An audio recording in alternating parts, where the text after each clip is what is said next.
പോലെ ശ്രദ്ധിക്കുക, എന്നിട്ട് നല്ല പോലെ ആലോചിക്കുക. അത് കഴിഞ്ഞു മാത്രം മരുന്നെഴുതി വാങ്ങിക്കുക. ആലോചിക്കാതെ ചെയ്യുന്നതൊക്കെ വിഡ്ഢിത്തമാണ്. നിങ്ങളിതുവരെ കഴിച്ചത് WHO സ്റ്റാൻഡേർഡിലുള്ള ഉത്തമ ഔഷധങ്ങളാണ്. അതുകൊണ്ട് രോഗം മാറാത്തത് കൊണ്ടാണ് ഇവിടെ എത്തേണ്ടി വന്നത്. അതുകൊണ്ട് ഇത് കഴിക്കുമ്പോൾ നല്ല പോലെ ആലോചിക്കണം. ആധുനിക വൈദ്യശാസ്ത്രത്തിൻ്റെ വിശ്വാസ പ്രമാണങ്ങളിലല്ല ഈ മരുന്നുകൾ രൂപകൽപ്പന ചെയ്തിരിക്കുന്നത്.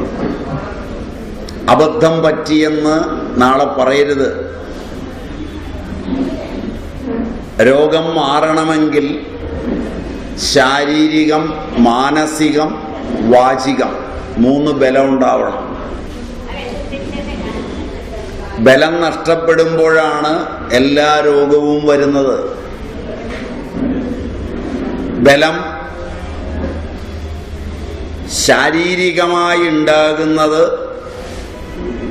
ശാരീരികങ്ങളായ 3 പാപങ്ങൾ ചെയ്യാതെ ജീവിക്കുകയും അബദ്ധത്തിൽ ചെയ്തു പോയാൽ പശ്ചാത്തപിക്കുകയും ചെയ്യുന്നവർക്കാണ്.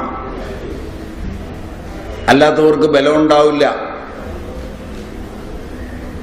ആരെയെങ്കിലും ഉപദ്രവിച്ചാൽ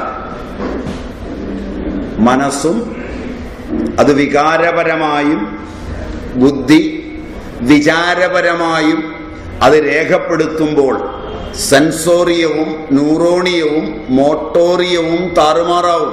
SNM കോംപ്ലക്സ്, ഡക്റ്റിലസ് ഹോർമോണുകളെല്ലാം നിങ്ങളെ കൊല്ലാൻ പര്യാപ്തമായ കില്ലർ ഹോർമോണുകളായി മാറും. അതുകൊണ്ട് മരുന്ന് ഫലിക്കണമെങ്കിൽ, രോഗം മാറണമെങ്കിൽ ഇതുവരെ ചെയ്തിട്ടുള്ള എല്ലാ ഹിംസയ്ക്കും, അറിഞ്ഞും അറിയാതെയും ചെയ്ത ഹിംസയ്ക്കും പശ്ചാത്തപിക്കണം. ഇനി ചെയ്യരുത്. എൻ്റെ അല്ല എന്നുറപ്പുള്ള ഒരു വസ്തുവും സ്വന്തമാക്കരുത്. കക്കരുത്. കക്കാൻ കസ്റ്റമറെ അവൻ അറിയാതെ പറ്റിക്കാൻ പറ്റിയ ഒരു ഡിഗ്രിയാണ് MBA. ബ്രാൻഡിങ്, ബഹളം എല്ലാം. ഇത് കഴിഞ്ഞിട്ട് മനസമാനമൊന്നും കിട്ടില്ല. ഹിംസിക്കരുത്, കക്കരുത്. അല്ലാതെ മരുന്ന് കഴിക്കരുത്. മരുന്ന് കഴിക്കുന്നതിന് മുമ്പ് ഉറപ്പാക്കണം, ഞാൻ ഇനി ഹിംസിക്കില്ല, ഞാൻ കക്കില്ല, ഇതുവരെ ചെയ്തതിന് ഞാൻ പശ്ചാത്തപിക്കുന്നു. നല്ല പോലെ ഉറപ്പിച്ചിട്ടേ മരുന്ന് വാങ്ങാവൂ. ഹിംസയേക്കാൾ, കളവിനേക്കാൾ അപകടമാണ് ലൈംഗിക ദുരാചാരം. കയ്യിൽ എത്ര മൊബൈൽ, എന്തുമാത്രം ഇന്റർനെറ്റ്, എത്ര റിയാലിറ്റി ഷോ, എത്ര സീരിയൽ, എത്ര പരസ്യം, എല്ലാം ലൈംഗിക അരാജകത്വമുള്ളതാണ്. ആധുനിക കാലത്ത് ശരീരം ചൂടാവുകയും എല്ലാ പീഡനത്തിനും കാരണം അതാണ്. പുരുഷ ഹോർമോണുകളും സ്ത്രീ ഹോർമോണുകളും ചേരാൻ ആഗ്രഹിക്കുമാറുള്ളൊരു വിദ്യാഭ്യാസത്തിനകത്ത് സദാ സർവഥാ ശരീരം ചൂടാവും, മജ്ജ ഉരുകും, ഓജസ് മൂത്രമൊഴിക്കുന്ന മാർഗത്തിൽ തുള്ളികുത്തി വരും. 1 മിനിറ്റിൽ 3 പ്രാവശ്യമെന്ന കണക്കിന് ആധുനികരിൽ ഈ ഓജസ് നഷ്ടപ്പെടും. ഇത് കഴിഞ്ഞുള്ള മരുന്നെല്ലാം വലിച്ചു കയറ്റിയാൽ ഒരു കാര്യമില്ല. ഹിംസിക്കരുത്, കക്കരുത്, ലൈംഗിക ദുരാചാരങ്ങളിൽ ഏർപ്പെടരുത്. ഇത് 3 ഉറപ്പാക്കിയിട്ടേ മരുന്ന് തൊടാവൂ. ഇത് ആധുനികതയുടെ ജീവിതക്രമങ്ങളിൽ പ്രധാനമാണ്. വേഷം കെട്ടുന്നത് മുഴുവൻ അതിനാണ്. അതുകൊണ്ട് ഈ വേഷം കെട്ടെല്ലാം നിർത്തിയിട്ട് മതി മരുന്ന് കഴിക്കാൻ. ശങ്ക വേണ്ട. ലാളിത്യം വരില്ലെങ്കിൽ 10 പൈസയുടെ മരുന്ന് മേടിച്ച് കളയരുത്.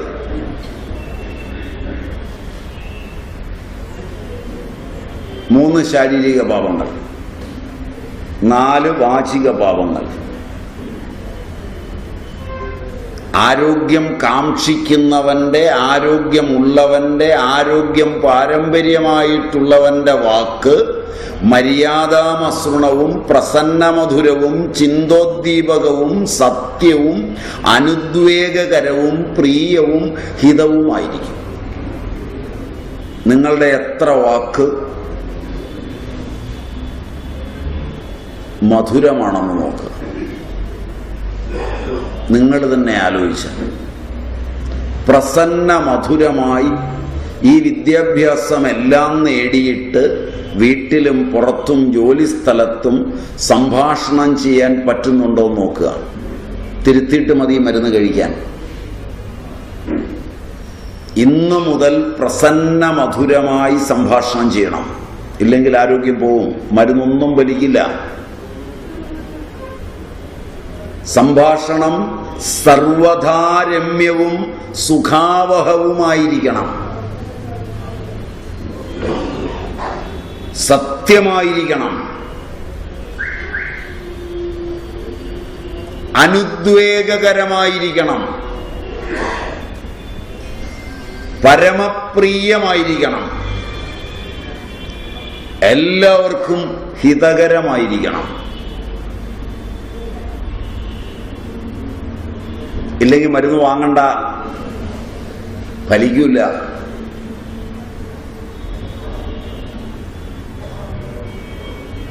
കുശുമ്പ് പറയരുത്. എങ്ങനെ ആയിരിക്കണം എന്ന് ആദ്യം പറഞ്ഞു, രണ്ടാമത് എങ്ങനെ ആവരുത്. കുശുമ്പ് പറയരുത്, പരുഷവചനമരുത്.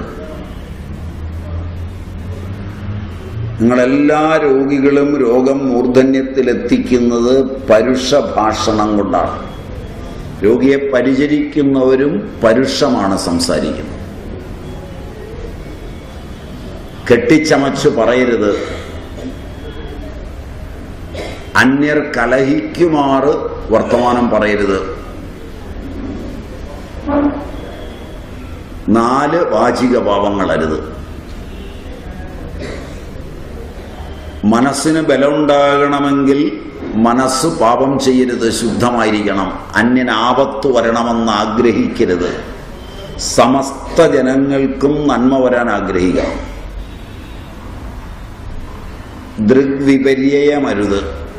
രോഗമോ ബുദ്ധിമുട്ടോ മാറുകയില്ല എന്ന് ചിന്തിച്ചുകൊണ്ട് ഒരു മരുന്നും വാങ്ങരുത്. മാറും എന്ന് മനസ്സിന് ഉറപ്പും ബലവും വന്നിട്ട് മതി മരുന്ന് മേടിക്കാൻ. വെറുതെ എന്തിനാ കാശ് കളയുന്നത്? ദുരാശയരുത്. വേണ്ടത് വേണ്ട സമയത്ത് വേണ്ട അളവിൽ മാത്രമേ ആഗ്രഹിക്കാവൂ. ദുരാശയിൽ പെട്ടുകഴിഞ്ഞാൽ രോഗമാണ്. Medical insurance, money chain, credit card, debit card, ഇതെല്ലാം ദുരാശയാണ്. അളവറ്റ ദുരാശയിലാണ് ആധുനിക ലോകം. എന്നിട്ട് ഈ മരുന്നല്ല എന്തിനാ മേടിച്ച് കഴിക്കുന്നത്? ഏതായാലും പോകാൻ പോവുകയാണ്. ഇനി മരുന്നും കൂടെ കൊണ്ട കുഴിച്ചിടണം. അതിന് പകരം ദുരാശ പോയെങ്കിൽ മരുന്ന് വാങ്ങും. 10 പാപങ്ങളും വരുത്. അന്നം അതീവ വിശുദ്ധമായിരിക്കണം. Fridge, freezer, microwave oven, induction cooker, ഇതൊക്കെ ആധുനികതയുടെയാണ്. ഇതൊക്കെ വളരെ അപകടകാരികളാണ്. അന്നപരിവാരങ്ങളായ ഒന്നും അണുനാശകമല്ല. പരീക്ഷ നോക്കാൻ നിങ്ങൾക്ക്.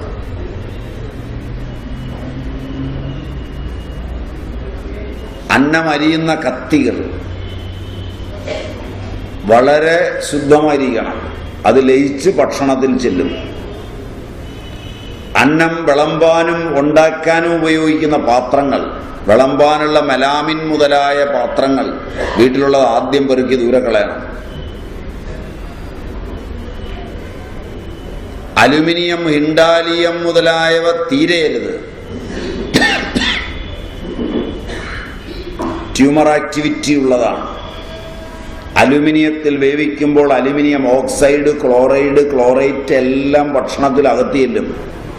മലബന്ധവും ട്യൂമറുകളും ഉണ്ടാവും. ഫുഡ് ക്വാളിറ്റി സ്റ്റീലാകാം 304 and 316 ഗ്രേഡ്. നിങ്ങൾ വീട്ടിൽ വാങ്ങിച്ചിരിക്കുന്ന അതൊന്നുമല്ല, 220 ഗ്രേഡിൽ താഴെയാണ്. മൊബൈൽ വാങ്ങിക്കുമ്പോൾ ബാർഗെയിനിങ് ഇല്ല, പാത്രം വാങ്ങിക്കാൻ ബാർഗെയിനിങ് ആണ്, നേരെയാകാൻ പ്രയാസമാണ്.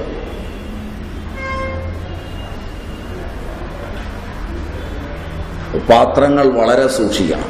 കൽച്ചട്ടിയും കലവും മൺകലവും ഗ്ലാസ് പാത്രങ്ങളും ഉത്തമമാണ്, കണ്ടാമിനേഷൻ വരില്ല.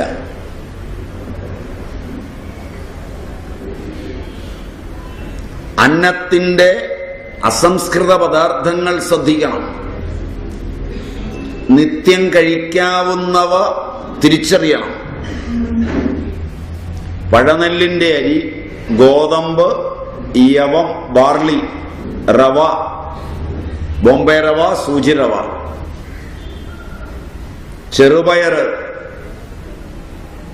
പടവലങ്ങ, വെള്ളരിക്ക, പഴകിയ കുമ്പളങ്ങ, പുതുത് പറ്റില്ല, കാരറ്റ്, ബീട്രൂട്ട്, മൂത്ത മുള്ളങ്കി, ചീര, ബീൻസ്, ഇത്രയും നിത്യം കഴിക്കാം. പാവയ്ക്ക, വെണ്ടയ്ക്ക, മുരിങ്ങക്കായൊക്കെ സീസണിൽ കഴിക്കാം, നിത്യം പറ്റില്ല. ഇലക്കറികൾ നിത്യവും കഴിക്കരുത്.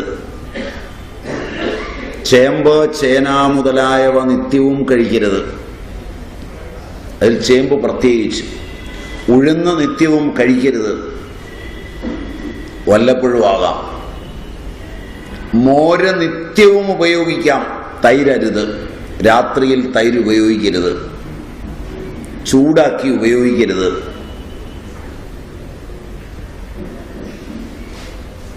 ഇതൊക്കെ ശ്രദ്ധിച്ച് കേട്ട് പാലിക്കുമെങ്കിൽ മരുന്ന് വാങ്ങിച്ചാൽ മതി. വെറുതെയുള്ള മരുന്നെല്ലാം വാങ്ങിച്ചുകൊണ്ട് പോകണ്ട, ഇതിന് നിഷ്ഠ വേണം. ഒന്ന്, ചില രോഗങ്ങൾ അഗ്രവേറ്റഡ് ആകാൻ ഇതല്ലാത്ത ഭക്ഷണമൊക്കെ സഹായിക്കും. ചില മരുന്നുകളുമായി ഭക്ഷണം റിയാക്ട് ചെയ്യും. രണ്ട് തരത്തിലും ടോക്സിക്കോളജി അറിയണം. ടോക്സിക്കോളജി അറിയാതെ ചെയ്യുന്ന എല്ലാ പണിയും കച്ചവടമാണ്.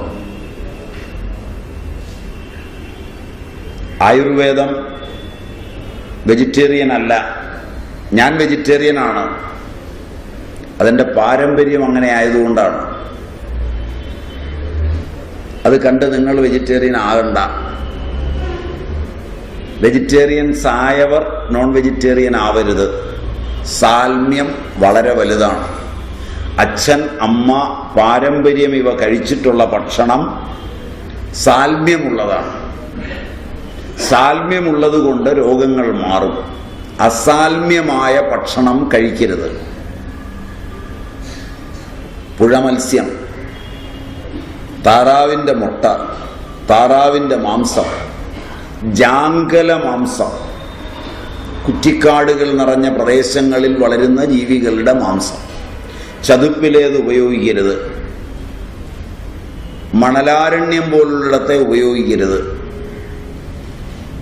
ബാക്കി മാംസങ്ങൾ ഉപയോഗിക്കാം, നിത്യവും ഉപയോഗിക്കാം. ചെമ്മീൻ, കൊഞ്ച ഇവ ഉപയോഗിക്കരുത്, നിത്യവും ഉപയോഗിക്കരുത്, നല്ല കഴിവതും ഉപയോഗിക്കരുത്.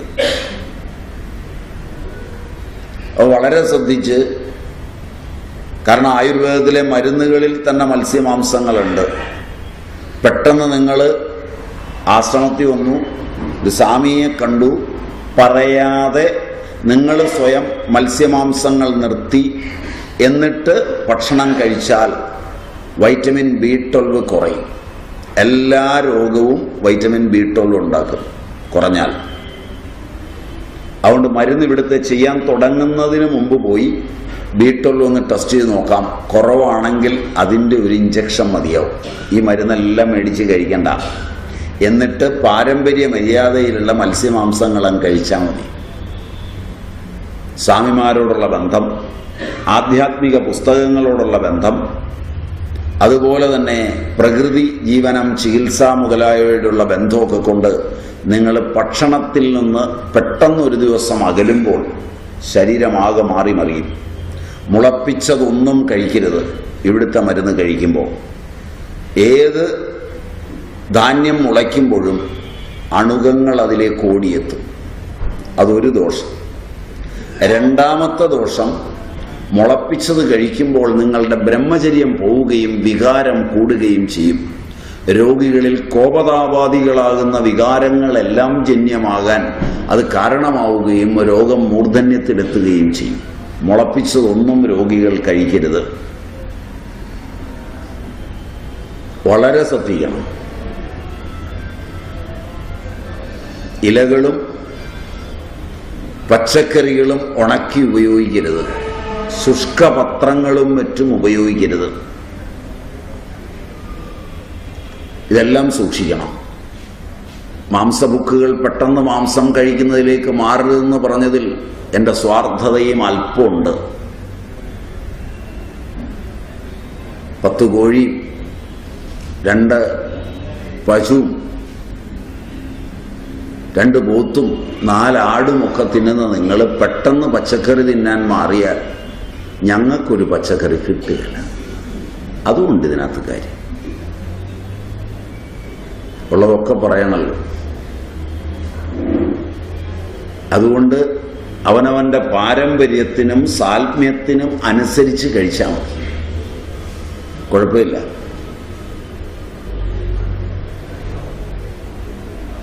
ഭക്ഷണത്തിൽ ഇതെല്ലാം സൂക്ഷിക്കണം. ഭക്ഷണത്തെ ഒരിക്കലും നിന്ദിക്കരുത്. കഴിക്കാൻ വിളിച്ചാൽ വേണ്ട എന്ന് പറഞ്ഞിട്ട് കഴിക്കരുത്. ഭക്ഷണം നിങ്ങളെ കാത്തിരിക്കരുത്. 3 മണിക്കൂറിനിടയിൽ ഒന്നിലധികം ഭക്ഷണം ഉണ്ടാവരുത്, ഒന്നിലധികം പ്രാവശ്യം. 6 മണിക്കൂറിൽ കൂടുതൽ പട്ടിണി ഇരിക്കരുത്. ഭാര്യയോടോ ഭർത്താവിനോടോ ഒക്കെ കോപിച്ചാൽ ഭക്ഷണമെടുത്തെറിയുകയും ഉപേക്ഷിക്കുകയും ചെയ്യരുത്. ഭക്ഷണ പദാർത്ഥങ്ങളിൽ മൈദ കലരരുത്, തുടരുത്.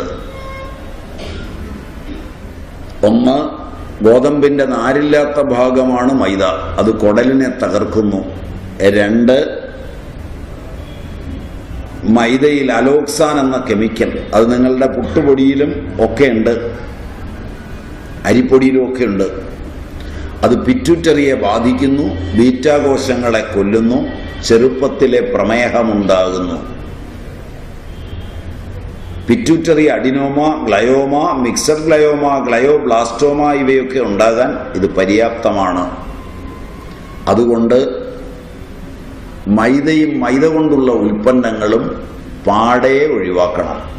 സെക്കൻഡ് വേൾഡ് വാറിൽ ഇംഗ്ലണ്ടിൽ പട്ടാളക്കാരുടെ ആരോഗ്യം കുറഞ്ഞപ്പോൾ മെഡിക്കൽ ബോർഡ് ഈ നിർദ്ദേശം വെക്കുകയും അവിടെ വൈറ്റ് ബ്രെഡ് പൂർണ്ണമായി നിരോധിക്കുകയും ചെയ്തിട്ടുണ്ട്. ഇന്ത്യയിൽ വൈറ്റ് ബ്രെഡേ കിട്ടുള്ളൂ, ബ്രൗൺ ബ്രെഡ് ഇല്ല. ബ്രൗൺ ബ്രെഡ് ഉത്തമ ഭക്ഷണമാണ്. ബേക്കറി അല്ല എതിർപ്പ്, മൈദയാണ്. ബേക്ക് ചെയ്തത് നല്ല ഭക്ഷണമാണ്, മറക്കരുത്. അതുകൊണ്ട് ബേക്കറി എന്ന് പറഞ്ഞ് പോകരുത്. ഗോതമ്പ് ഉപയോഗിക്കാം, ബേക്ക് ചെയ്ത് ഉപയോഗിക്കാം, വളരെ നല്ലതാണ്. നിങ്ങൾ കഴിക്കുന്നതിൽ bread, bun, cake, biscuit, noodles, സേമിയെ, അടപ്രഥമനുള്ള അട, എണ്ണമറ്റ തരം കൊണ്ടാട്ടങ്ങൾ, LG കായം, ബ്രാൻഡഡ് ബിരിയാണി റൈസ്, ബ്രാൻഡഡ് കശുവണ്ടി പരിപ്പുകൾ, ഇതൊക്കെ മൈദയുടെ കളിയാണ്. കശുവണ്ടി കശുമാവെന്ന് പറിക്കുന്നതല്ല, കമ്പനി വേസ്റ്റായിട്ട് തള്ളുന്ന പൊടിയും കശുവണ്ടി എണ്ണയും മൈദയും ചേർത്ത് കുഴച്ച് അച്ചിൽ ആർട്ടിഫിഷ്യലായി ഉണ്ടാക്കുന്ന കശുവണ്ടിയാണ് ഇന്ന് ബ്രാൻഡഡായി കിട്ടുന്നത് പലതും. വാങ്ങുമ്പോൾ നോക്കി വാങ്ങണം. ബിരിയാണി റൈസ് ബസുമതി അല്ല, അച്ചില് മൈദ കൊണ്ടുള്ള അരിയാണ്, നീണ്ടിരിക്കും. ഇത് വളരെ വളരെ സൂക്ഷിക്കണം. മാർക്കറ്റിൽ ഇതെല്ലാം കിട്ടും. പൊറോട്ട മൈദയുടെ പൂർണ്ണാവതാരമാണ്, അതും കഴിക്കരുത്. അതുകൊണ്ട് മൈദ തുടരുത്. മുട്ടേറ്റ് ചെയ്തതൊന്നും കഴിക്കരുത്. ഒരു തോട്ടത്തിലെ പൈനാപ്പിളും വാഴയുമൊക്കെ ഒന്നിച്ചാ കുലയ്ക്കുന്നത്, വളരെ കുറഞ്ഞ ദിവസം കൊണ്ട്. 27 ദിവസം കൊണ്ടാണ് ഒരു കോഴി നിങ്ങൾക്ക് തിന്നാൻ പാകമാകുന്നത്. ബ്രോയിലർ ചിക്കൻ, ബ്രോയിലർ മുയൽ, ബ്രോയിലർ താറാവ്, ഇതെല്ലാം ശാസ്ത്രത്തിൻ്റെ മഹാവളർച്ചയാണിത്. ശാസ്ത്രത്തെ നിങ്ങൾ വിശ്വസിച്ച് ഇതെല്ലാം തിന്നു കയറ്റുമ്പോൾ അതിൻ്റെ മൈറ്റോസിസ് ഇൻക്രീസ് ചെയ്തത് കോൺട്രാസെപ്റ്റീവ് ഹോർമോണിലാണ്. അതിൽ ബ്രോയിലർ ചിക്കനിലും മറ്റുമുള്ള ചിക്ക് ഓയിൽ ഹാർട്ടിന് ബ്ലോക്ക് ഉണ്ടാകും. ബ്ലോക്ക് ആൻജിയോപ്ലാസ്റ്റി ചെയ്ത് കഴിഞ്ഞ് ബിഷഗ്വരൻ പറയും കോഴി മാംസം കഴിച്ചോളാൻ, ചിക്കൻ അടിച്ചോളാൻ. ആ ക്യാൻറ്റീനിൽ നിന്ന് തന്നെ 2 അടിക്കും. അടുത്ത ആഴ്ച വീണ്ടും പോകണം ഇത് തള്ളാൻ. അതിന് കാരണം ചിക്കോയിലാണ്. വിദേശങ്ങളിൽ ചിക്കോയിൽ എടുത്തു മാറ്റിയിട്ടാണ് കഴിക്കുന്നത്. അങ്ങനെ കഴിച്ചാലും അപകടം കുറയൊന്നുമില്ല. കാരണം അതിലെ കോൺട്രാസെപ്റ്റീവ് ഹോർമോണുകൾ പുരുഷനിൽ സ്ത്രീ ഹോർമോണുകളുടെയും സ്ത്രീയിൽ പുരുഷ ഹോർമോണുകളുടെയും ആധിക്യം ഉണ്ടാക്കും. ഇന്ന് കാണുന്ന പല പുരുഷന്മാരും സ്ത്രീകളാണ്, ഇന്ന് കാണുന്ന സ്ത്രീകൾ പുരുഷന്മാരും. അതുകൊണ്ട് സ്ത്രീ വിമോചനമൊന്നുമല്ല, സ്ത്രീയിലെ പുരുഷ വിമോചനമാണ് സംഭവിക്കുന്നത്. വീടുകളിൽ പണ്ടി എന്നാൽ സ്ത്രീകൾക്ക് ലജ്ജയുണ്ട്. പെൺകുട്ടികൾ, കൊച്ചുകുട്ടികളൊക്കെ ജന്മന ഇരുന്ന് മൂത്രമൊഴിക്കുന്ന ശീലമുള്ളവരായിരിക്കും. ആൺകുട്ടികൾ നിന്നും. ഇന്ന് കൊച്ചുകുട്ടികളെ നോക്കിക്കോളൂ, ആൺകുട്ടികൾ ഇരുന്ന് മൂത്രമൊഴിക്കും, പെൺകുട്ടികൾ നിന്ന് മൂത്രമൊഴിക്കും. കൊച്ചു കുഞ്ഞുങ്ങളുടെ കാര്യമാണ് പറയുന്നത്. ഹോർമോണിൻ്റെ ഇംബാലൻസാണ്. പുരുഷ ശബ്ദത്തിലാണ് സ്ത്രീകൾ സംസാരിക്കുന്നത്. 256 ഫ്രീക്വൻസിക്ക് അടുത്ത് ആൺകുട്ടികൾ സ്ത്രീ ശബ്ദത്തിലാണ് സംസാരിക്കുന്നത്. ആൺകുട്ടികൾക്ക് ലജ്ജ കാരണം ഒരു കടയിൽ പോകാനോ മറ്റു കാര്യങ്ങളോ പറഞ്ഞാൽ അവർ വയ്യെന്ന് പറയും. പെൺകുട്ടികൾ ബൈക്കും മറ്റും എടുത്തു പോകും.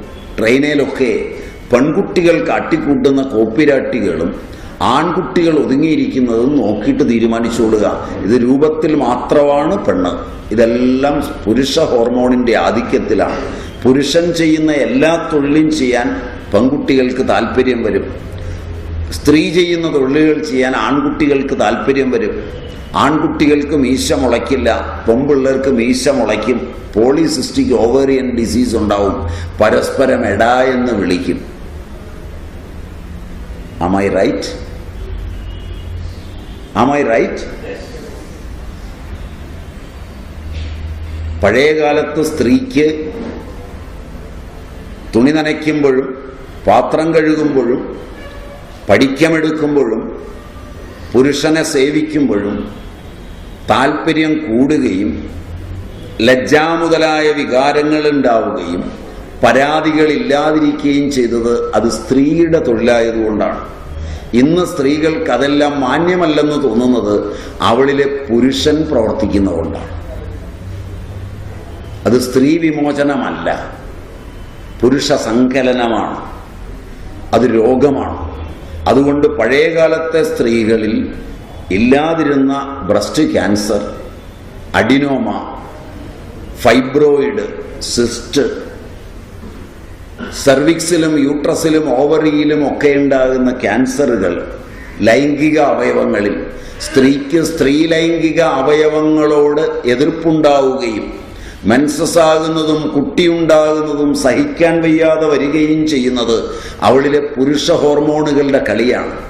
സ്വന്തം ശരീരത്തിൽ പ്രവർത്തിക്കുന്ന പുരുഷ ബീജവും പുരുഷ ഹോർമോണുകളും സ്ത്രീ ഹോർമോണുകളോട് കാണിക്കുന്ന മല്ലാണ് ആധുനിക സ്ത്രീകളുടെ ലൈംഗിക അവയവങ്ങളിൽ അതിശക്തങ്ങളായ രോഗങ്ങളായി പൊട്ടിപ്പുറപ്പെടുന്നത്. അത് ആക്ടിവിസ്റ്റുകൾക്കോ വൈദ്യശാസ്ത്രത്തിനോ ഒന്നും മാറ്റാനാവില്ല. പഴയകാലത്തെ വല്യമ്മമാർ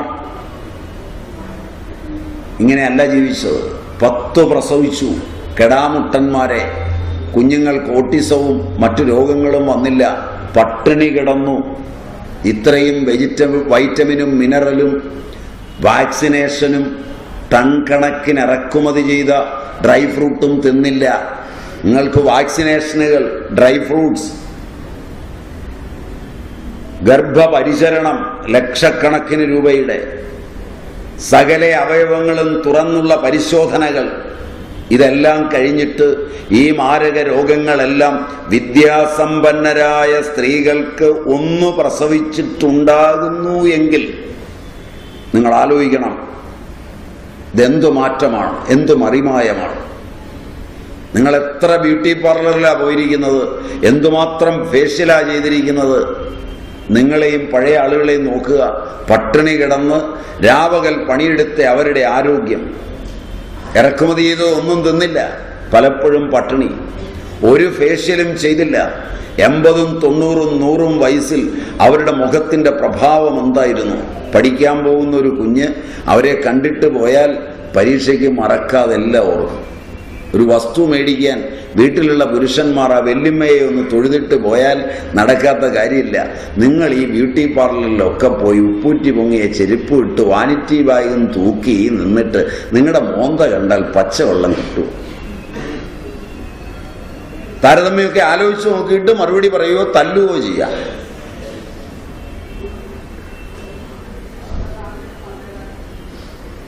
ഞാൻ പറഞ്ഞത് മര്യാദകേടാണെന്ന് എനിക്ക് തന്നെ അറിയാം. സത്യമാണോ എന്ന് നോക്കിയാൽ മതി. എന്ത് തോന്നുന്നു അമ്മമാരെ? ഞാൻ പറഞ്ഞത് സത്യമാണോ? നുണയല്ലേ? പുരുഷന്മാരോടല്ല ഞാൻ ചോദിച്ചേ, ഞാൻ സ്ത്രീകളോട് തന്നെയാണ് ചോദിച്ചത്.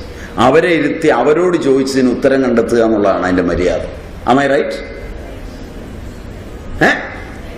ഒന്ന് ആലോചിക്കും. രോഗം പോകാൻ ഈ ആശുപത്രി ഒന്നും കയറി തെണ്ടണ്ട, മര്യാദയ്ക്ക് ജീവിച്ചാൽ മതി. ഈ പോക്കാണ് നിങ്ങൾക്ക് ഈ രോഗം ഉണ്ടാക്കുന്നത്.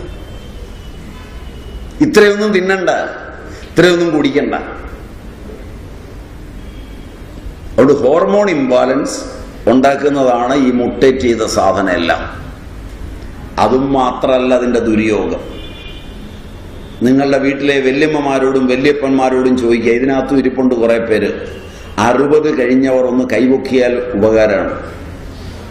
ആ ഒരുമാതിരി നല്ല സംഖ്യയുണ്ട്, മതിയാവും. നിങ്ങളൊന്ന് ഓർത്തു നോക്കിയാൽ മതി. 1960കളിൽ 18 വയസ്സിലാണ് സ്ത്രീകൾ ആദ്യത്തെ മെൻസസ് കാണിക്കുന്നത്. അന്നത് ആഘോഷമാണ്. 18, 19, 20 കോടതി പറഞ്ഞ പ്രായപൂർത്തിയും പ്രകൃതിയുടെ പ്രായപൂർത്തിയും ഒന്ന്. 1980 കേരളത്തിലെ സ്ത്രീകൾ 14 വയസ്സിൽ മെൻസസ്സായി. ശരിയാണോ? നിങ്ങൾ നോക്കിയില്ല, ഞാൻ നോക്കി. വയസ്സ് 83ആയി, അതുകൊണ്ടാണ് നോക്കിയത്. ചെറിയ നോട്ടമൊന്നുമല്ല. നല്ലപോലെ വൈദ്യശാസ്ത്രത്തിൻ്റെ വളർച്ച നോക്കി കണ്ടിട്ടുണ്ട്. നിങ്ങളുടെ വൈദ്യശാസ്ത്ര വിശാരദന്മാർ അങ്ങനെയാണോ പഠിച്ചതെന്ന് എനിക്കറിയില്ല. ചരിത്രത്തിൽ നിന്ന് പഠിക്കണം. 1990 12, 13 വയസ്സിൽ ആദ്യത്തെ മെൻസസ്. 2000 ആണ്ട് 11, 12 വയസ്സിൽ ആദ്യത്തെ മെൻസസ്. 2010 ഡെക്കേഡ് 6 മുതൽ 10 വയസ്സ് വരെയുള്ള സമയത്ത് ആദ്യത്തെ മെൻസസ്. 10 വയസ്സിന് മുമ്പ് ഇപ്പം എല്ലാ പെൺപിള്ളേരും പെണ്ണാണെന്നറിയിക്കും. ഗർഭം ധരിക്കാൻ പ്രായമാവും. സുഖവാസ ക്യാമ്പുകൾ, അച്ഛനോടും അമ്മാവനോടുമൊക്കെയുള്ള തുറന്നടിച്ച യാത്രകൾ, ഒന്നിച്ചുള്ള സഹവാസം, ഇതൊക്കെ ഹോർമോൺ മാറി മറിയുമ്പോൾ, വികാരമുണ്ടാകുമ്പോൾ, സ്ത്രീ സഹജമായൊരു ഹോർമോൺ പുറപ്പെടുമ്പോൾ അതിൻ്റെ അടുക്ക നിൽക്കുന്ന പുരുഷനിൽ വികാരമുണ്ടാവുകയും ബോധം മറയുകയും പരസ്പരം പലതും ചെയ്യുകയും ചെയ്യും. അതെല്ലാം പത്രം എഴുതി നാറ്റിച്ചാലാവില്ല. പിള്ളേർ പ്രായമാകുന്നത് നേരത്തെയാണെന്ന് വീട്ടിൽ തന്തയും തള്ളയും ആ കൊച്ചു അറിയണം. ബോധമില്ലാത്ത ഈ തീറ്റയിൽ നിന്നായി പോക്ക്. ഇത്രയല്ല, ഒറ്റപ്പാലം വരെ വരാമെങ്കിൽ 3 വയസ്സ്. അമൃത ഇൻസ്റ്റിറ്റ്യൂട്ടിൻ്റെ പരിശോധനയാണ്. പ്യൂബിക് ഗേളാണ്, കന്യകയാണ്. 3 വയസ്സേ ഉള്ളൂ പ്രായം. അതിനെ തന്ത എടുത്തുകൊണ്ട് കിടന്നാൽ എന്താകും ഗതി? കാലം ഇങ്ങോട്ടാണ് മാറുന്നത്. ശാസ്ത്രം വലിയ വരദാനമാണ് നിങ്ങൾക്ക്. ചുമക്ക്, തിന്നരുത്, തിന്നാലിതൊക്കെ ഉണ്ടാവും. ബ്രോയിലറിനേക്കാൾ അപകടകാരിയാണ് ബയോമീറ്റ് എന്നറിയപ്പെടുന്ന Kentucky fried chicken, European fried chicken, American fried ചിക്കനൊക്കെ.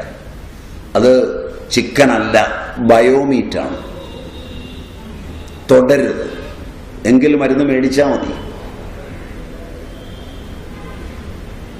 അന്നം അതീവ ശുദ്ധമായിരിക്കണം. ലോകം അന്നമാണെന്നറിയണം. നല്ലത് കാണുകയും കേൾക്കുകയും അറിയുകയൊക്കെ ചെയ്യണം. പഴയ കാലം പോലല്ല. എല്ലാ വൃത്തികേടും എഴുതി പിടിപ്പിച്ചാൽ സാഹിത്യമായി, കലയായി, സിനിമയായി, സീരിയലായി. റിയലിസവും ഒക്കെയാണിന്ന്. പോഗോ വീട്ടിൽ ഓൺ ചെയ്യുന്നുണ്ടെങ്കിൽ കുട്ടികൾ നേരെയാവില്ല. കൊച്ചു ടി വിയും പോഗോയും ഉണ്ടെങ്കിൽ ഓട്ടിസം പ്രതീക്ഷിക്കാം. മിസ്റ്റർ ബീൻ 3ാം ലോകരാജ്യങ്ങളിലെ കുട്ടികളെ നശിപ്പിക്കാൻ കണ്ടെത്തിയ പദ്ധതിയാണ് വളരെ ആകർഷണീയമായി വെച്ചിരിക്കുന്ന ഈ പരിപാടികൾ. അത് അറിവല്ല തരുന്ന അറിവില്ലായ്മ. കോണ്ടാക്ട് ഡിസോർഡർ എന്ന മാരക രോഗം. തള്ളമാരും മക്കളും ഒക്കെ പോയിരുന്ന് കാണുന്ന സീരിയലുകളെല്ലാം സംഘർഷമുണ്ടാക്കുന്നതും ഹോർമോൺ മാറ്റിമറിക്കുന്നതുമാണ്. സമാധാനം തരുന്നതല്ല നിങ്ങളുടെ കുടുംബ ചിത്രങ്ങളും കുടുംബ പരിപാടികളും. സിനിമയും മറ്റും കാണാൻ പോകുമ്പോൾ കുടുംബചിത്രം എന്ന് പരസ്യം കാണുന്ന സാധനം നോക്കിയാൽ തുടങ്ങുന്നത് മുതൽ ഒടുങ്ങുന്നത് വരെ കരയാനുള്ളതാണ്. Am I right? No. അത് നിങ്ങളിൽ എത്ര രോഗങ്ങൾ ഉണ്ടാക്കുമെന്ന് ആലോചിക്കണം. 1960കളിൽ കേരളത്തിൽ ക്യാൻസർ ഇല്ല, ഓങ്കോളജി ഡിപ്പാർട്ട്മെന്റ് ഇല്ല. അന്ന് ആകെ സിനിമയിലേ ക്യാൻസർ ഉള്ളൂ. വല്ലപ്പോഴും ഒറ്റപ്പെട്ട എവിടെയെങ്കിലും ഒരു ലുക്കീമിയ ഒരു കുട്ടിക്കോ ഒരു കവിളുവാർപ്പ് ഒരു സ്ത്രീക്കോ പുരുഷനോ ഉള്ളത് എടുത്തു വെച്ച് കഥയും കവിതയും രചിച്ച കലയും സാഹിത്യവും സിനിമാ രംഗത്ത് നിങ്ങളുടെ കുടുംബചിത്രങ്ങളിൽ നിങ്ങളെ കരയിപ്പിക്കാൻ സത്യനും രാഗിണിയും ശ്രീവിദ്യയും നർഗീസുമെല്ലാം നായികാനായകന്മാരായി രോഗഭാഗങ്ങളെ നന്നായി അഭിനയിച്ചപ്പോൾ നിങ്ങളിരുന്ന് കരഞ്ഞു. അബ്രപാളിയിലാണ് സിനിമയെന്നും ഇതൊരുത്തൻ കൽപ്പിതമായി എഴുതിയതാണെന്നും ഇത് ജീവിതമല്ലെന്നും ബോധ്യമുണ്ടാവേണ്ട നിങ്ങൾ ഇരുന്ന പടം കണ്ട് കരയുമ്പോൾ നിങ്ങളുടെ ഹോർമോൺ ആ രോഗം ഏറ്റെടുത്തു. അതാണ് ഇന്ന് കാണുന്ന രോഗങ്ങളുടെ ബീജം. അന്നത് അഭിനയിച്ച് തകർത്ത എല്ലാ നടീനടന്മാരും നല്ലപോലെ ഫലിപ്പിച്ച് അഭിനയിച്ചുവെങ്കിൽ സത്യൻ, രാഗിണി, ശ്രീവിദ്യയൊക്കെ ക്യാൻസർ വന്നു തന്നെ മരിച്ചു. നിങ്ങൾക്ക് എണ്ണാം. നിങ്ങൾക്കിത് പഥ്യമായില്ലെങ്കിൽ നിങ്ങളുടെ കുട്ടികൾ MBBS പഠിക്കുമ്പോൾ ഡയഗ്നോസിസ് പഠിക്കുന്ന വേളയിൽ അവരുടെ ബോധത്തിൽ ഈ രോഗം തനിക്കുണ്ട് എന്ന തോന്നൽ വരും. അവർ ചെന്ന് പ്രൊഫസറെ കാണും മരുന്ന് വാങ്ങിക്കാൻ.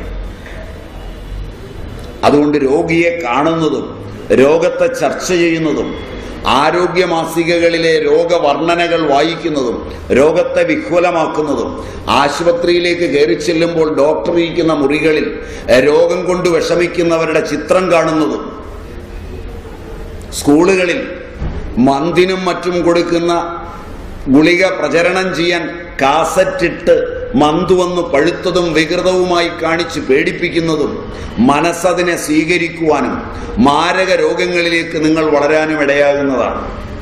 അതുകൊണ്ട് രോഗവും രോഗസങ്കല്പവുമുള്ള സമൂഹത്തിൽ നിന്ന് മാറി നിൽക്കുകയും ആരോഗ്യത്തെക്കുറിച്ച് ചിന്തിക്കുകയും ആരോഗ്യമുള്ള ചിന്തയും വിചാരവും ഭാഷയും ഉണ്ടാവുകയും ചെയ്യുന്ന ഒരു ആരോഗ്യ സംസ്കൃതിക്ക് മാത്രമേ നിങ്ങളുടെ രോഗം മാറ്റാൻ പറ്റൂ. അതല്ലെങ്കിൽ മരുന്ന് വാങ്ങരുത്. രോഗിയുള്ളിടത്തേക്ക് കയറി വരികയും ഇന്റർനെറ്റിൽ കയറി രോഗം എങ്ങനെയാണ് ബ്രസ്റ്റിൽ നിന്ന് ലങ്ങിലേക്ക്, ലങ്ങിൽ നിന്ന് ലിവറിലേക്ക്, ലിവറിൽ നിന്ന് എല്ലിലേക്ക് പടർന്നു കയറി വലുതാകുന്നത് ഐറ്റിക്കാരൻ തന്തയ്ക്കും തള്ളയ്ക്കും തലക്കിലും കാക്കലും നിന്ന് പറഞ്ഞുകൊടുത്തും വരുന്നവരോട് വിശദീകരിച്ചും തൻ്റെ അറിവ് കാണിക്കുമ്പോൾ വിഹ്വലമായ മാതാവും പിതാവും മരണത്തിലേക്കാണ് പോകുന്നത്, ജീവിതത്തിലേക്കല്ല. ഏത് മാരകാവസ്ഥയിലും ക്യാൻസർ മാറുന്നതാണ് നിസ്സാര മരുന്നുകൾ കൊണ്ട്. അതിന് ആരോഗ്യ സങ്കല്പങ്ങൾ വീട്ടിൽ തുറന്നു വെക്കണം. ഉള്ള ആരോഗ്യമാസിക മുഴുവൻ വായിക്കരുത്. നാട്ടിൽ ഇത് വന്ന് ചത്തുപോയവൻ്റെ മുഴുവൻ വിവരങ്ങളും കൊണ്ടുവന്ന് പറഞ്ഞ് വിഹ്വലമാക്കരുത്. രോഗത്തെപ്പറ്റി 24 മണിക്കൂറും ചിന്തിക്കരുത്. ചിന്തിക്കുകയാണെങ്കിൽ മരുന്ന് വാങ്ങരുത്. മനസ്സിലാവുമോ? മനസ്സിലാവുമോ? ആശുപത്രിയിലേക്ക് കയറി ചെല്ലുമ്പോൾ തന്നെ ഈ രോഗം വന്ന് വികൃതമായ ചിത്രങ്ങളെല്ലാമാണ്. Is it true? ഇതെനിക്കും വരുമല്ലോ നാളെ എന്ന തോന്നലോടെയാണ് കയറി പോകുന്നത്. അപ്പോൾ തന്നെ നിങ്ങളുടെ ഹോർമോണുകൾ മാറി, അപ്പോൾ തന്നെ നിങ്ങളിലെ ഹിസ്റ്റമിൻ മാറി. ഹിസ്റ്റമിൻ്റെ അളവ് കൂടുമ്പോൾ എന്തെല്ലാം സംഭവിക്കും. ഡക്റ്റിലസ് ഹോർമോണുകൾ മാറുമ്പോൾ നിങ്ങളിൽ എന്തു മാറ്റം വരും. തൈറോയിഡ് മാറി മറിയും, പ്രോസ്റ്റേറ്റ് താറുമാറാവും, അഡ്രീനൽ റിയർ അഡ്രീനൽ രംഗങ്ങളെല്ലാം വികലമാവും. അതുകൊണ്ട് വികലമായതൊന്നും രോഗം വന്നാൽ ചിന്തിക്കരുത്. നല്ല പ്രാർത്ഥനയും നല്ല മനസ്സും നല്ലവരുമായുള്ള കൂട്ടുകെട്ടും രോഗത്തെപ്പറ്റി ചർച്ച ചെയ്യാത്ത കുടുംബാന്തരീക്ഷവും വീട്ടിലെ കാര്യങ്ങളിലെല്ലാം രോഗിയെ ഉൾപ്പെടുത്തലും പുറത്തുനിന്നിറങ്ങിയിരിക്കലും പ്രകൃതിയെ ആസ്വദിക്കലുമാണെങ്കിൽ നിങ്ങളുടെ രോഗം മാറും. മാറിയിരിക്കും. മരുന്ന് വളരെ കുറച്ച് മതി. ഇതിന് തയ്യാറാണെങ്കിലേ ഇവിടെ നിൽക്കാവൂ, അല്ലെങ്കിൽ പൊയ്ക്കൊള്ളണം. ശല്യം ഉണ്ടാക്കരുത്. കാരണം നിങ്ങളെ കാണുന്നത് പോലും ഇങ്ങനെ അല്ലെങ്കിൽ പാപമാണ്. അതിന് നിൽക്കരുത്. നിങ്ങൾ പോകുന്ന ഒരു വഴിയിലുമല്ല ഈ ചികിത്സ. ഇത് പഴയ മൂരാച്ചി അന്ധവിശ്വാസമാണ്. എന്തൊരു സുഖമാണെന്നറിയോ ഈ അന്ധവിശ്വാസത്തിൽ ജീവിക്കുന്നത്. നിങ്ങളുടെ കൂട്ടി ശാസ്ത്രത്തിൻ്റെ ബഹുമുഖങ്ങളായ വഴികളിൽ ചെന്ന് ഇതൊക്കെ അവഗ്രഹിച്ച് ഗിനിപ്പന്നിയിലും വെള്ളലിയിലും ഒന്നും നോക്കിയിട്ടല്ല. ഇത് മനുഷ്യനുമായുള്ള ഹൃദയ സംവേദനമാണ്. താല്പര്യം ഉണ്ടെങ്കിൽ ഇരുന്നാൽ മതി, ഇല്ലേ പോകാം. ഇത് പൂർണ്ണമായ ഇമോഷണൽ ലിറ്ററസിയുടേതാണ്, വൈകാരിക വിദ്യാഭ്യാസത്തിൻ്റെ, വൈചാരികമല്ല. നിങ്ങളെ പറ്റിച്ചു ഞാനെന്ന് നാളെ പറയരുത്. അതിനെ ഞാൻ ഇത്രയും തുറന്നു പറയുന്നത്. ഞാൻ നിങ്ങളുടെ രോഗം നുള്ളിയെടുക്കുവോ, നക്കിയെടുക്കുവോ, മുത്തിയെടുക്കുവോ, കെട്ടിപ്പിടിച്ചെടുക്കുവോ, തലേക്കാൽ വെച്ചെടുക്കുവോ, വെള്ളം കുടഞ്ഞെടുക്കുവോ ഒന്നുമില്ല. ഒരത്ഭുതവും എനിക്കില്ല. ഞാനൊരു ശരാശരി മനുഷ്യനാണ്. കോമൺ സെൻസ് ധാരാളം ഉണ്ടെന്നല്ലാതെ ഒരു സാധനവും വെച്ചല്ല ഞാൻ കളിക്കുന്നത്. ആലോചിച്ചിട്ട് ഈ കളിയിൽപ്പെട്ടാൽ മതി. ഇനി ഞാനങ്ങ് എഴുതി തന്നാൽ, ഇപ്പം നിങ്ങൾ കടകളിലൊക്കെ ചെന്നാൽ ഒരു ലങ്കോട്ടി വാങ്ങിച്ചാൽ 2 ഡബിൾ ഫ്രീ കിട്ടും. ഒരു പാക്കേജുമില്ല. 10 പൈസ പ്രയോജനപ്പെടുന്ന പണി ഇതിനകത്തില്ല. ഒരു മണിച്ചേരുമില്ല. ആലോചിച്ചിട്ട് നിന്നാൽ മതി. വെറുതെ കയ്യിലെ കാശ് കളയണ്ട. വന്ന വണ്ടി ഇങ്ങോട്ട് 50-ലാണ് വന്നതെങ്കിൽ 60-ൽ വിട്ടുപോകാൻ നല്ലത്. മനസ്സിലാകുന്നുണ്ടോ? മനസ്സിലാവുമോ? ശരിക്ക് ആലോചിച്ചിട്ട്. ഇത്രയൊക്കെ കഴിഞ്ഞാൽ നല്ല കൃതജ്ഞത വേണം. സൃഷ്ടിച്ച തന്തയ്ക്ക് 10-1 കൊടുക്കണം. ഇല്ലെങ്കിൽ നിങ്ങളുടെയും മക്കളുടെയും രോഗം പോവില്ല. കാരണം ആദ്യത്തെ കോശം സൈഗോട്ട്, അതുണ്ടാകാനുള്ള മൗലിക സാധനങ്ങളിലൊന്ന് തന്തയുടെ ബീജം. അതില്ലെങ്കിൽ നിങ്ങളില്ല. വൈദ്യശാസ്ത്രവും നിങ്ങളുടെ പഠിത്തവും നിങ്ങളിന്നിട്ടിരിക്കുന്ന കളസമൊന്നുമല്ല ജീവിതം. ഇതിൻ്റെ മൗലിക വസ്തു ആദ്യത്തെ സൈഗോട്ട്. അതിനൊരു നന്ദി വേണം. തന്തയെ തെറി വിളിക്കരുത്, ദുഃഖിപ്പിക്കരുത്. കയ്യിലുള്ളതിൻ്റെ 10-1 കൊടുക്കണം. എല്ലായ്പ്പോഴും ഉണ്ടാക്കുന്നതിൻ്റെ 10-1 തന്തയ്ക്കുള്ളതാണ്. കൊടുത്തില്ലെങ്കിൽ കൊണ്ടുപോയി കൊടുത്തിട്ട് വന്ന് മരുന്ന് വാങ്ങിച്ചാൽ മതി. വളരെ ശ്രദ്ധിച്ച്. കൊടുത്തില്ലെന്നതോ പോട്ടെ, തന്തയെ തെറിയും കൂടെ വിളിക്കുകയാണെങ്കിൽ മരുന്നൊന്നും കഴിക്കണ്ട, പെട്ടി വാങ്ങിച്ചു വെച്ചാൽ മതി. നല്ല കൃതജ്ഞത വേണം. തള്ളയ്ക്ക് കൊടുക്കരുത്. കാരണം തള്ള തന്തയുടെ 1000 മടങ്ങ് ഗൗരവമുള്ള ഗുരുവാണ്. ഉദരത്തിലിട്ട് ഒരു നട ചവിട്ടിയതിന് നിങ്ങൾ ഉണ്ടാക്കിയത് മുഴുവൻ ആ കാൽക്കൽ വെച്ചാൽ മതിയാവില്ല. തന്ത ശപിച്ചാലും തള്ളയൊന്ന് ചിരിച്ചാൽ മാറും. തള്ള ഒരിക്കലും വിഷമിക്കരുത്, ഒരു കാരണം കൊണ്ടും. പെറ്റ തള്ളയെ നിന്ദിച്ചിട്ടും നിരാകരിച്ചിട്ടും വേദനിപ്പിച്ചിട്ടും പോയി 1000 തള്ളമാരുടെ കാല് കഴുകി കുടിച്ചാലും നിങ്ങൾ ഗുണം പിടിക്കില്ല, ഉറപ്പാ. അതുകൊണ്ട് പെറ്റ തള്ളയ്ക്ക് കൊടുത്ത് ചെറുതാകരുത്. പെറ്റ തള്ള എടുത്തിട്ട് വല്ലതും ഉണ്ടെങ്കിൽ നിങ്ങൾ കഴിച്ചാൽ മതി. കൊടുക്കണ്ടെന്ന് പറഞ്ഞപ്പോൾ ഒരു സന്തോഷം ഉണ്ടായിരുന്നു. അപ്പം അതും മാറിയിട്ടുണ്ടാവും. ആലോചിച്ചിട്ട് നിന്നാൽ മതി. ഇത്രയും കൃതജ്ഞത പോരാ കൃഷിക്കാരോട്. കാരണം ഭൂമി നിലനിർത്തുന്നത് അന്നമാണ്. അന്നമുണ്ടാക്കുന്ന കൃഷിക്കാരനോട്, അന്നം പാകം ചെയ്യുന്ന വീട്ടിലെ അടുക്കളയിൽ പണിയുന്നവളോട്, അത് വിളമ്പിത്തരുന്നവളോടൊക്കെ നന്ദി വേണം. ഓരോ ആഹാരവും രസവും രക്തവും ബുദ്ധിയും മേധയും ഒക്കെയായി മാറും. അതിനൊക്കെ നന്ദി വേണം. ഉടുത്തൊരുങ്ങിയവനെയും കമ്പ്യൂട്ടർ എഞ്ചിനീയറെയും ഒന്നും കണ്ടിട്ട് എഴുന്നേറ്റില്ലെങ്കിലും കുഴപ്പമില്ല, അന്നം തന്നവനെ കണ്ടാൽ എഴുന്നേക്കണം, ബഹുമാനിക്കണം. ബഹുമാനിക്കാൻ പിള്ളേരെ പഠിപ്പിക്കണം. അവൻ്റെ പ്രായം നോക്കാതെ പേര് വിളിക്കുകയും എടാന്ന് വിളിക്കുകയും ഒന്നും ചെയ്യരുത്. അവനുള്ള അവകാശങ്ങളും കൊടുക്കണം. അപ്പോൾ രോഗം മാറും. ഇത്രയൊക്കെ ചെയ്താൽ മരുന്ന് മേടിക്കാം. അല്ലെങ്കിൽ വെറുതെ കാശ് കളയരുത്. ഇത്രയും കഴിഞ്ഞാൽ നിങ്ങൾ എന്നെ സമീപിക്കുമ്പോൾ 1 മിനിറ്റ് കൊണ്ട് ഞാൻ മരുന്ന് എഴുതിത്തരും. നിങ്ങൾ വല്ലാതെ വിഷമിക്കും. പുതിയ ആളുകൾ, പഴയ ആളുകൾക്കറിയാം ഇതാ കച്ചവടം. പുതിയ ആളുകൾ വരുമ്പോൾ 10-30 പേരുണ്ടാവും കൂടെ. സാധാരണഗതിയിൽ എല്ലാ രോഗിയും വരുന്നത് കൂടെ ഒരു 4-5 കാലനെയും കൊണ്ടാണ്. അതുകൊണ്ട് സൂപ്പർ സ്പെഷ്യാലിറ്റി ഹോസ്പിറ്റലൊക്കെ കാലന്മാർക്ക് ആ സൗകര്യം ഉണ്ടാക്കിയിരിക്കുന്നത്. Super canteen, retiring room, AC, car park ചെയ്യാനുള്ള സ്ഥലം, രോഗിക്ക് വേണ്ടിയുള്ളതൊന്നും ഇല്ലെങ്കിലും ഇതൊക്കെ ഉണ്ടാവും. ആം ഐ റൈറ്റ്? കാലനെയും കൊണ്ട് ചികിത്സയ്ക്ക് പോയാൽ രക്ഷപ്പെടാൻ പ്രയാസമാണ്. അതുകൊണ്ട് വളരെ ശ്രദ്ധിക്കണം. എന്തെല്ലാം നെഗറ്റീവായുണ്ടോ അതെല്ലാം രോഗിയെ പറഞ്ഞ് പേടിപ്പിക്കുക എന്നുള്ളതാണ് ഈ കൂടെ വന്നവൻ്റെ പണി.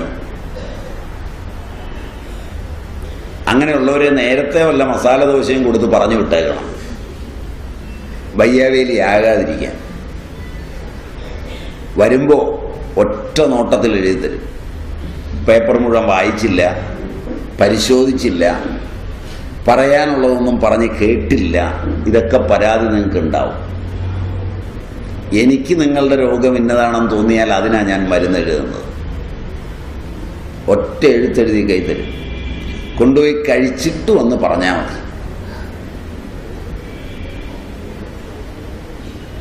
ഒരുപാട് പണിയൊന്നുമില്ല, വളരെ കുറഞ്ഞ സമയം കൊണ്ട് കാര്യം തീരും. എഴുതിത്തരുന്ന മരുന്നുകൾ ശ്രദ്ധിച്ചു വായിച്ചു നോക്കണം. അതിലെ പറിച്ചെടുക്കുന്ന മരുന്നുകളാണ് ഉത്തമം, കമ്പനി മരുന്നുകളല്ല. തിരുതാളിയും മുക്കുറ്റിയും നിലമ്പരണ്ടയും നിലപ്പനയും ഒക്കെ ഏറ്റവും നല്ല മരുന്നുകളാണ്. വളരെ ചെറിയ മരുന്ന് മതി രോഗം മാറാൻ. മുത്തലും കുരുമുളകും മതിയാവും വിക്ക് മാറാൻ. മുത്തലും കുരുമുളകും മതിയാവും ബുദ്ധി കൂടാൻ. ഒരു തേക്കിൻ കുരു മതിയാവും കിഡ്നി സ്റ്റോൺ പോകാൻ. ഒരു കറിവേപ്പിലയും ജാതിപത്രിയും മതിയാവും കൊളസ്ട്രോൾ പോകാൻ.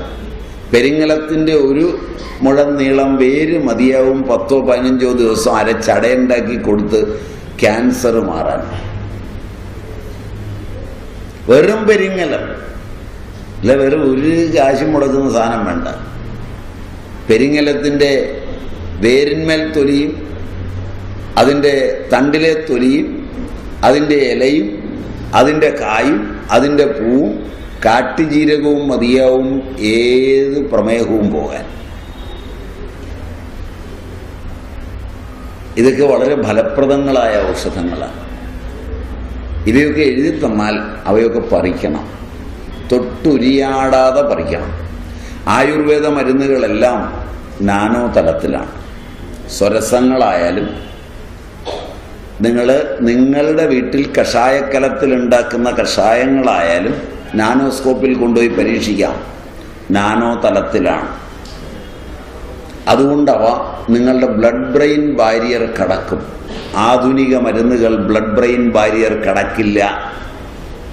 ബ്ലഡ് ബ്രെയിൻ ബാരിയർ കടക്കുന്നവയായതുകൊണ്ട് പഥ്യം നന്നായി നോക്കണം, ശ്രദ്ധിക്കണം. ഇത്രയൊക്കെ ചെയ്യാമെങ്കിൽ ഇരിക്കുക.